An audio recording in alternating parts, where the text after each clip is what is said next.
Welcome to Viewpoints. I'm Chris Graham. And I'm Crystal Graham. Crystal, this is a topic this week that we are very well acquainted with, the Wayne Theater in Waynesboro. Now, we should get this out of the way first off. We've both served on the board of directors of the Wayne Theater back in the past. This is an effort that's been ongoing for a long time, dating back to the year 2000, literally. I served on the board, you served on the board, you've also served as the assistant director for a time, and we also work with the Wayne Theater as marketing consultants. So getting that out of the way, neat topic because the Wayne Theater, like a number of community theaters across the country, a lot of money, a lot of community effort going into reclaiming part of downtown Waynesboro's history, a theater that dates back to 1926, and having new life, not only in the theater, but also in downtown Waynesboro. Neat topic. Well, it's interesting because we've been able to watch, the fundraising effort, and now the doors are finally open to the Wayne Theater. They've got their first full season. Chris, you've got an interesting background with this too, because you were working for the News Virginian in Waynesboro when the theater closed back in the day, and you were able to follow the effort a little bit back then. Oh, even before that, I didn't mention this to you on our drive up here, but I applied for a job once at the Wayne Theater back when I was in high school. And wow. To say that I applied for a job means I didn't get the job. Oh, no. But I applied for a weekend job to take tickets and got a tour of the place. And I was all excited. I thought I got the job, didn't get it. So from there, yes, when we're working at the newspaper together in 1999, the News Virginia was located across the street from the Wayne Theater. One of the things when you're a morning newspaper, that means you go to bed right around midnight. So there was this neat opportunity. One time in April of 1999, the first movie of the second Star Wars trilogy was debuting on a Wednesday night. You know how they do that. They'll start a movie on a Wednesday night, it's technically Thursday, and that kind of thing. So a few of us from the paper got together and said, let's go see the new Star Wars movie. The paper's already to bed. We can't do anything else. Let's go watch the movie. So it was a few of us from the newsroom and about 50 Appalachian trail hikers watching the first Star Wars movie, the first of the second trilogy of the Star Wars movies. And about 6 weeks later, the theater suddenly had closed down, and that was the last movie that showed there, was that first of the second trilogy of the Star Wars movie. So yeah, a neat history as far as that goes. And then, after the theater closed, there was a lot of talk at the time. This is 1999, so it's a long time ago in that sense, but to me, it doesn't seem like that long ago, where the question was, what does the city do with the Wayne Theater? The building is located right beside City Hall. And so the original talk was, well, they're probably going to tear it down and turn it into a parking lot.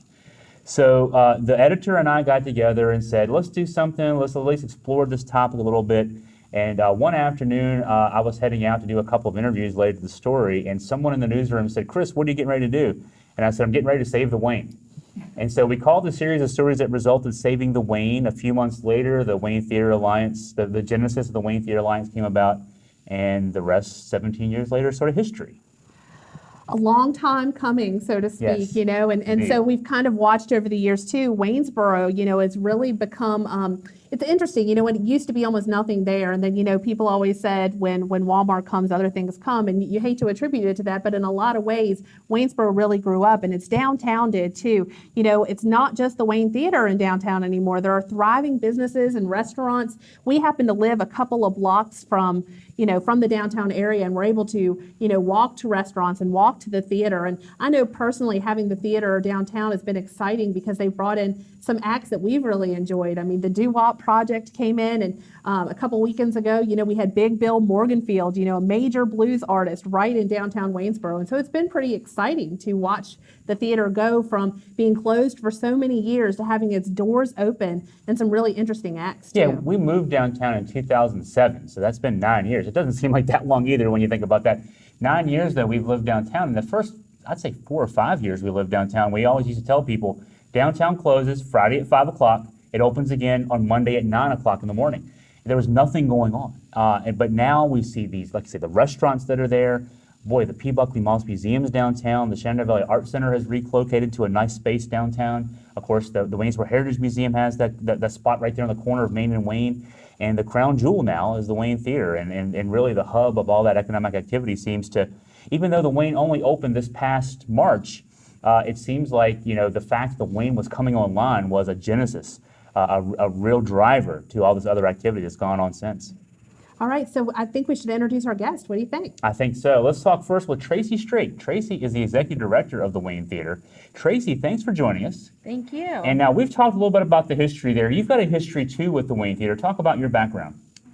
Yes, since the very beginning, 17 years ago, I received a phone call saying, the city wants to make this a parking lot. Would your children, at the time I was teaching music, would they ever want to perform at the Wayne? And so we gathered people together that either had a love of history, of the arts, of downtown, and gathered more and more people, formed the Wayne Theater Alliance. And that's how it all started. It seems neat. Now let's bring Sarah Hallett in. Sarah, you're a board member with the Wayne Theater Alliance. You've been on the board for 10 years. We've all seen, and since we've introduced everybody here, we're all part of this effort for the last several years. What seems neat to me is we've seen the plans evolve over time. You know, we've seen different iterations of the design and the plans and the ideas for how this is going to come about. But you know, to maybe talk about how you were drawn to this, and also just that change over time that we've seen. Right. Well, I came onto the board about 10 years ago, not as long as other people, but at an important time in the history of the board. That was a time when we started the fundraising for the theater. So Yes. anyway, that's when I came on, and I was invited to be on the board by another board member. Yes, yes. And what did it end up, Tracy, let's bring you back in. What the project cost on this in the end? I know early on this was dreamed up to maybe be a $15 million project or so. We ended up cutting it back a little bit just because of economic realities. What was the final price tag on the project? It was around $10 million. $10 million. Yes. And now, how does that happen? How does a $10 million project happen in a community the size of Waynesboro, which is roughly 21,000 residents? Well, we took advantage of tax credits, historic tax credits, new market tax credits, and also funding from individuals and businesses and private donors. So that's why something like this takes 16 years to happen, right? Because there's a lot of different hands in cookie jars there as far as the Yes, our capital campaign project began in 2007. We started and stopped construction 3 times, and we're just thrilled that this past March we were able to open the doors. Yes. And it's still an ongoing effort, right? I mean, the fundraising doesn't stop now that the doors are open. Ticket sales only actually account for, I'm guessing, a small percentage of what you need to keep the theater, you know, successful. Right. Actually, all of the startup costs with operations and programming were cut from the project to get open. So we are on a shoestring, and the ticket sales cover 40% of what goes on stage or is seen at the theater. And so the other 60% we bring in through generous sponsors. How's that going? Well, it's an area that we are looking to build and to grow, and we're still introducing the theater to new people. Every time the doors open, there are new faces. So we are expanding the marketing, and I'm sure there are even people in Waynesboro that don't understand that we're open yet. So word of mouth is very strong, but even more than that, we are really building our marketing plan and getting the word out to our greater community as well. Sarah, you serve on the development committee, is that correct? That's correct. What kind of things does the development committee do to help to be a part of this effort? Well, one thing we do certainly is fundraising. That's a big part of what we do. And then we also, try to bring people to the theater. You know, we maybe have things, events and things at in our homes, or just invite people to the theater, to promote the theater, to actually get people to the theater that have never been there. So we're excited about the theater, and we want to share it with everyone in the community. Yeah. That's what I wondered, how much your role had evolved, you know, because, you know, when you were brought on, it was about fundraising, but now that the doors are open, I imagine that there are different challenges. Right. Well, we're still giving tours, certainly, at the theater. And, you know, we just think about people that maybe we haven't seen there at the theater. And so we're trying to, invite them in, and just like people coming to the community for the Fall Foliage Weekend, that's an opportunity to promote the theater, to get the word out to the community and to a larger community, to the area, because that's really what we want to be. We want to be a regional place. We want to be a regional theater for the whole community, not just Waynesboro. Well, and we had on Amy Ratchford from the Blackfriars Playhouse recently, and one of the things she talked about is I think it was 60% of her audience is from outside of the Stanton area, people who travel, who stay the night and that kind of thing. I'm wondering, Tracy, if you could tell us a little bit about what the audience has been so far for the Wayne Theater. Well, we're looking to expand the audience range in age and demographics as well. We have had patrons from over 15 states come to town. We also offer programming every month at every price point. So we have several pay what you will events. We want everyone to feel welcome and to come into our building and have a wonderful experience and want to return. Yeah, that's one of the neat things we could talk about experiential wise. The movies. There are Monday night at the movies. In fact, there are Monday matinees as well at the movies. Your but- cult movie series from the Yeah, summer. it was a cult movie series this summer. I know that we did a sort of impromptu showing of the Purple Rain movie right after Prince passed away a few months ago, and the theater was packed that night, as I recall. So there's, like as Tracy said, there's the different price points. There's different ways you can experience the Wayne, and what's unique about it is as much effort has gone into getting the word out. Yeah, there's still people who don't know that there's stuff going on downtown at the Wayne right now, which is interesting too. So we wanted to talk about some other examples of other theaters. We mentioned the Blackfriars Playhouse, and how successful that has been as far as, the downtown, the city council, all being very involved in that theater. And of course, we had on Terry Short and we had on Alzina Anderson, two members of Waynesboro City Council. That's our first show. It was our first show, and they were brand new to council then as well. And so, it's kind of been a rocky road with city council over the years with the Wayne Theater. And I'm curious now, that's putting it nicely, right? So I'm curious now, Tracy, just, how is your relationship with the current city council, and how, are you all partnering with them as you move forward with the theater? Well, I try to make appearance often at the city council meetings and let them know the wonderful things that are happening and invite them to the events. We also will be having a meeting with the city directors in our building in the next couple of weeks. And so getting more people into the theater and building those relationships, and we're their neighbors. So we welcome them in at any time. How about relationships with other downtown business owners? We talked about that with Amy Ratchford too when we had her on a few weeks ago.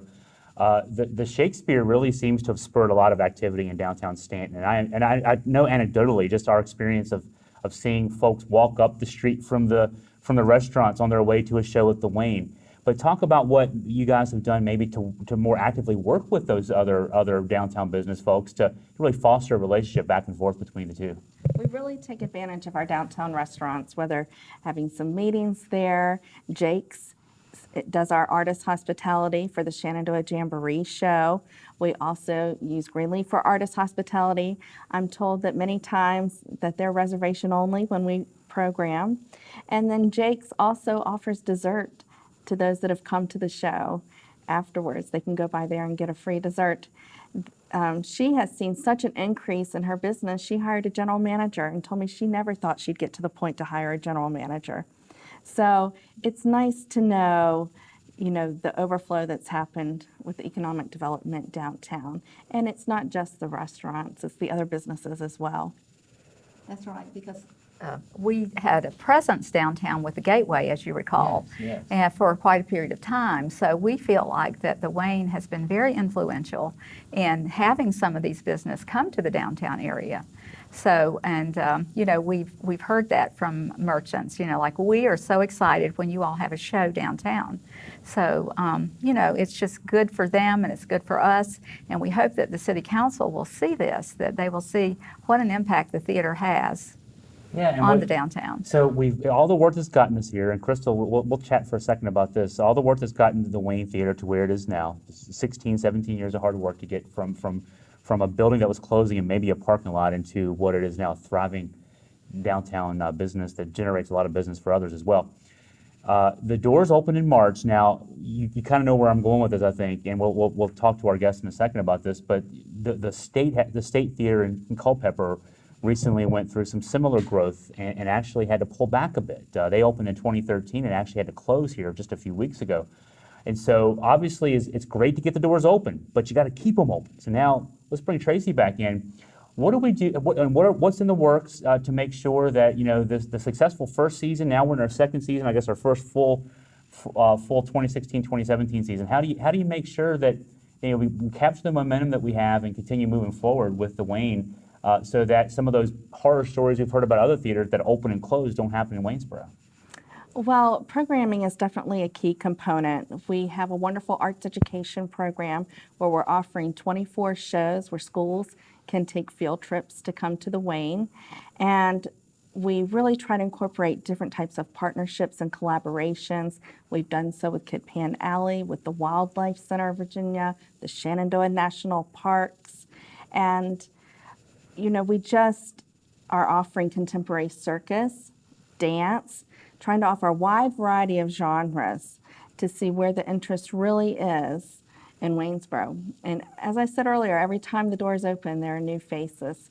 Something that's unique to our building is that we are hosting the on-screen, in-person film series.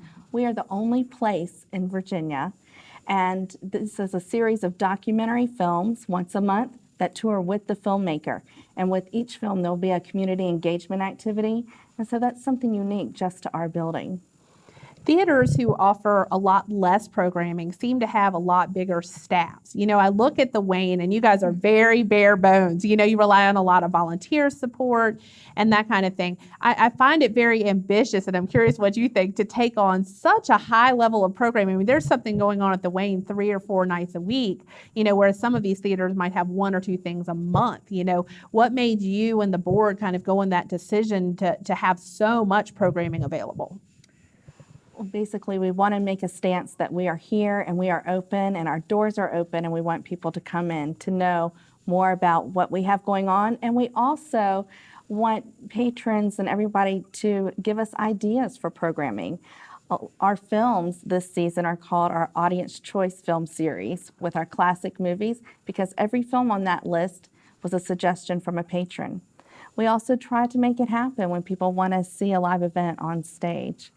So there's a lot of passion with the staff. I have a wonderful staff. As you mentioned earlier, our volunteers, they are wonderful ambassadors. We have 150, and we're looking to even double that number.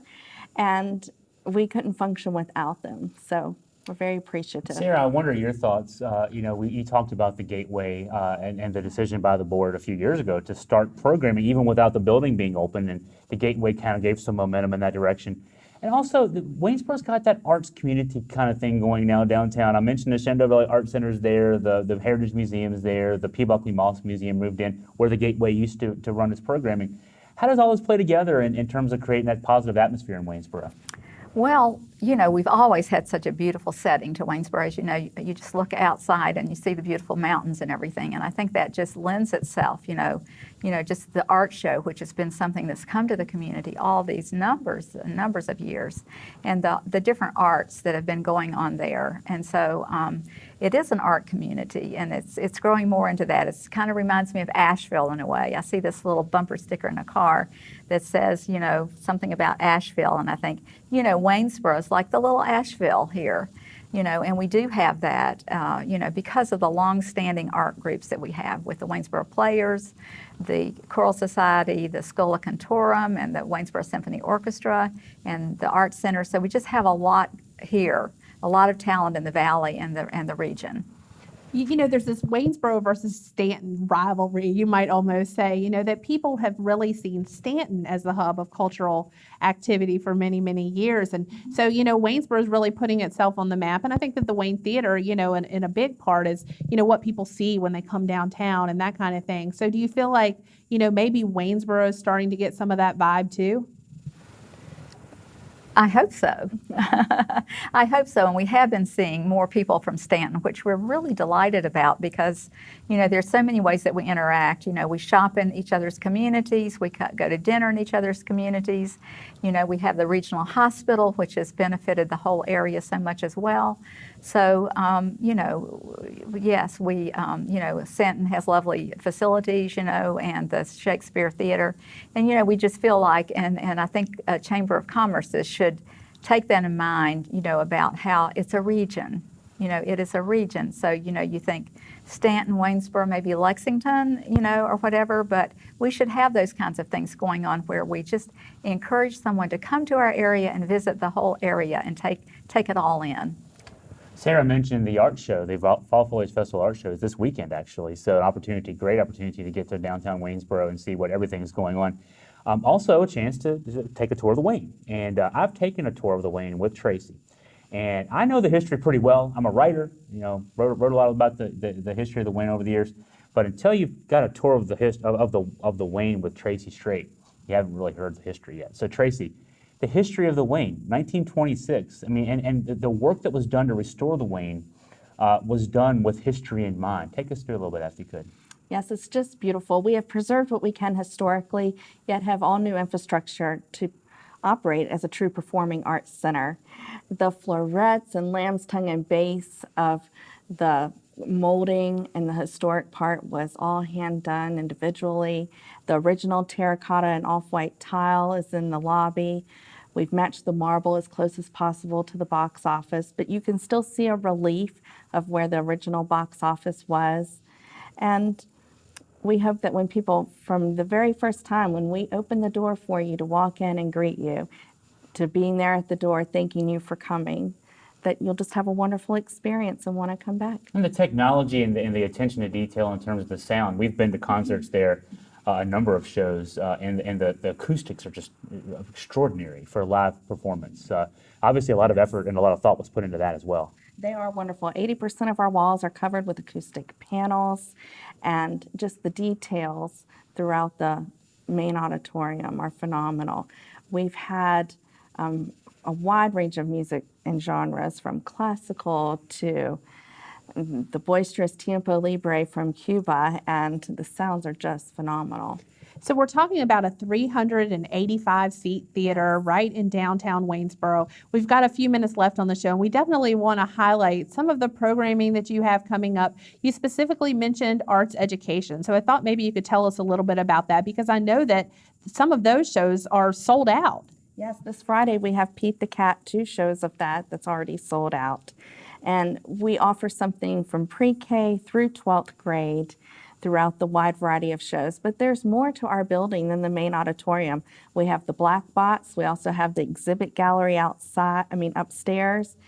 Both spaces are rentable. And we do have the infrastructure for the technology to accommodate any type of meeting. So it's a full performing arts center. And the schedule includes some things that made us change our schedule a little bit. I did. We had a trip scheduled. Well, I had a trip scheduled to St. Louis, and I actually changed it because I don't want to miss the Who's Bad Michael Jackson show coming up, right? Yes, and we are producing The Secret Garden in an effort to bring together arts groups from Charlottesville and Stanton and regionally, as you were saying earlier. And so we're very excited about that upcoming 2-week performance. So you've got The Secret Garden coming, which is, of course, something brand new in the fact that you're going to be producing that. That's a full 2-week show. Talk about some of the other highlights that you see coming up this season at the Wayne. Well, Contemporary Circus will be on the stage for the first time. During the day will be the Acrobats of Circtacular. And in the evening, because it's October 21st, it'll change to the Acrobats of Spooktacular. So that's exciting.